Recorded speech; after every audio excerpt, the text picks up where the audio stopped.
Yo, what's happening? I think you know what I'm here for. I guess I lied and said yesterday was going to be the last podcast of the week. As you probably have heard, the Steelers went out and signed TJ Watt, so I figured at a minimum I had to react to that. Pull back the curtain with my schedule. I'm leaving for vacation, middle of nowhere, on Sunday. So I'm recording this for you Friday as an extra one this week, and I'll record something probably Saturday just to put it in the system that they can release next week. That'll be kind of a generic, conversation.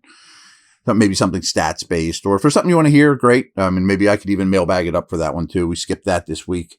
But I felt like I had to talk to you. And then basically on Saturday, I am moving in full-time to the dorms in Latrobe. So I'll be immediate reactions from camp, coming at you every day with something. So my vacation is not going to impact you that much. There'll be maybe 2 shows that you would have got that you won't. So let's talk about TJ. First off, I'm going to take a little of the thunder out of it.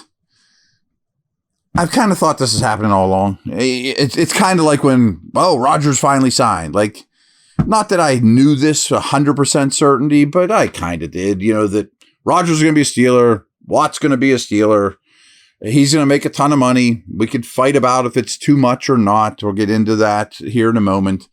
But they're never letting this guy go. They're not trading him. He was never unhappy. I thought it would happen in camp, but we are seeing some stuff, Garrett Wilson, Sauce Gardner, etc. This time of year that people are knocking out some big contracts. And this is the biggest one that's ever happened to a non-quarterback in the history of the league. So if you haven't heard, it's a 3-year deal worth $123 million. $108 million of that is guaranteed. That averages out to $41 million per year. And that takes him through his age 34 season. He's going to turn 31 years old in October during the season. Sounds like a ton. I get it. The way I understand it with the guaranteed money is it is a big cap hit. There's no question about that. But in reality, I think it's basically a 2-year extension, not a 3, that they could cut him after the 2 years and only have $10 million in dead cap space in 2028, if they would choose. The only way I could see that happening were if he were to get riddled by injuries.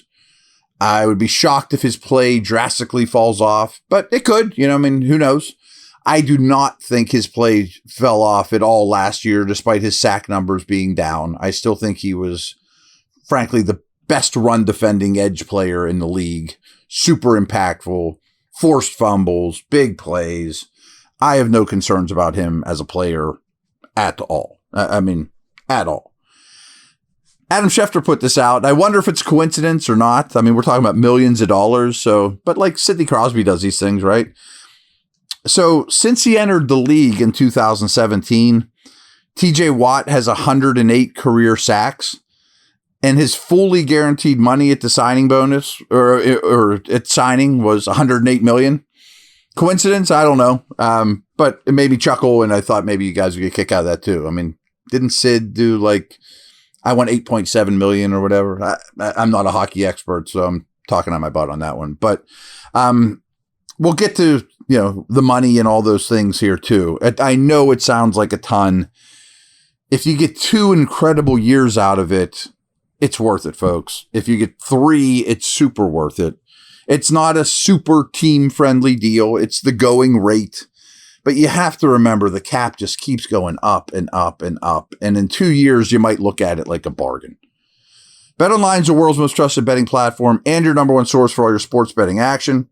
With baseball season in full swing, BetOnline has more ways to stay in on the action with the latest odds, news, and scores, even live in-game betting while the games are being played.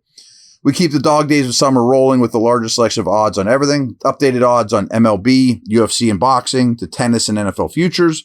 BetOnline remains the best online source for all your sports wagering info. In between games, head over to the BetOnline Casino with the top Vegas-style games, including poker and live casino. BetOnline, the game starts here.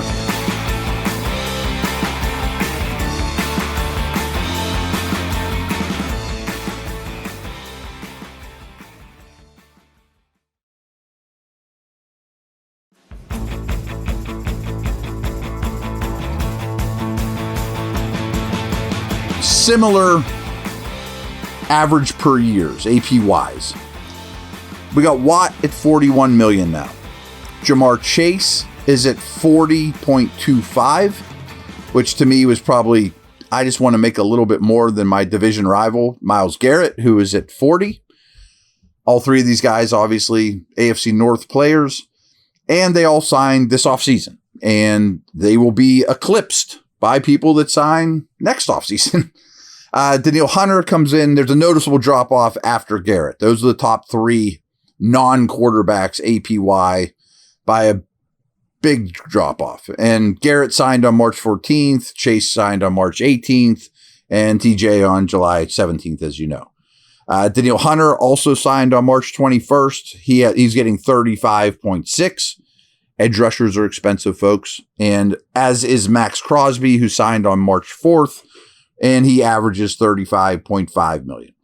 They're the best guys. I mean, now one of the best guys, Micah Parsons, I bet will not blow Watt's APY out of the water, but he'll be the highest. He's younger. He's every bit the player. Dallas, I don't know why they're dragging their feet on that. And frankly, I don't know if you care, but Watt, I don't think will maintain the status of highest paid non-quarterback ever for much longer. I don't think Hendrickson with the Bengals, yet another AFC North guy, will get quite to that neighborhood. I think he'll be in that Crosby Hunter 35-ish range. But still, how often do I tell you guys, first off, it's not your money, so why do you care? You're one of your favorite players, one of your best players is staying in town. But again, it's all about percentage of salary cap. And his is only 10.9% of the team salary cap. Now that seems like a lot, almost 11% to give to one player on a 53-man roster. Sure. But all those 7th round picks and, the guys are on their rookie contracts, they're like, 0.2% of the salary cap. And that 10.9% of the salary cap, this is what I can't stress enough. If you have only been half listening, listen to this part. That 10.9 of the team salary cap is less than the deal he signed last time with the Steelers. I've brought this up with DK Metcalf. Steelers gave Metcalf a big contract, but it was still percentage of cap wise less than the deal he signed with Seattle before this one. That's what you have to look at. It's inflation, guys. You're probably aware, but I can't reiterate this enough. The Steelers in the games that he has missed in his career have 1 win versus 10 losses. It says a lot. Now, if it, for some reason, he gets injured in camp and he's going to miss the first 11 games, do I think they'll only win one of them? No. So I'm sure there's a little flukiness to this. But his ripple effect and his impact on his teammates is massive. He is as much of a force multiplier as any defensive player in the league and makes everyone around them, all the doubles, all the triples, all the work that these offensive coordinators have to do to scheme throughout the week whenever he's in there. I mean, massive, massive impact guy. I don't know where I saw it, but I wish I did. And I think it just ended, but there's an offensive line mastermind meeting every year where Whitworth and all these O-line gurus go and they do O-line stuff. It's kind of like the tight end meeting that Taylor Swift was at, that Kittle and Kelsey did or whatever. There's this O-line masterminds, but Duke Manyweather's the one that runs it. He's a phenomenal O-line guy. And from what I understand, they did a whole seminar on what to do to stop TJ Watt. Now, I can't confirm that. I wasn't there, but several people brought that up, and I just wonder where that came from exactly. But I found that pretty interesting, that the best O-line gurus out there spent an entire session or class on what could we do to stop TJ Watt. He's that type of force. So I think this is great news. Again, not unexpected news. I basically knew it was going to happen before opening day. I thought it might be in camp.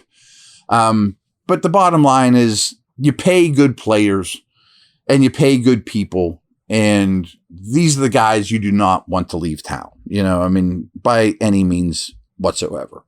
So this is great news. Steelers are in a good situation. They still got all their future picks. They still got quite a bit of cap space. I have not seen adjusted numbers for this year, and I'm more even concerned about next year's salary cap. I'm going to look into that in the coming days. I have not seen adjusted numbers post Ramsey trade, post TJ signing. Obviously, they're going to take a chunk out of it, but they had a ton to spare. All right, everyone, that's a wrap. Like I said, I'll try to get one. I'll definitely get something to you that I'll record tomorrow. Mailbag seems like a good one. It's a little overdue.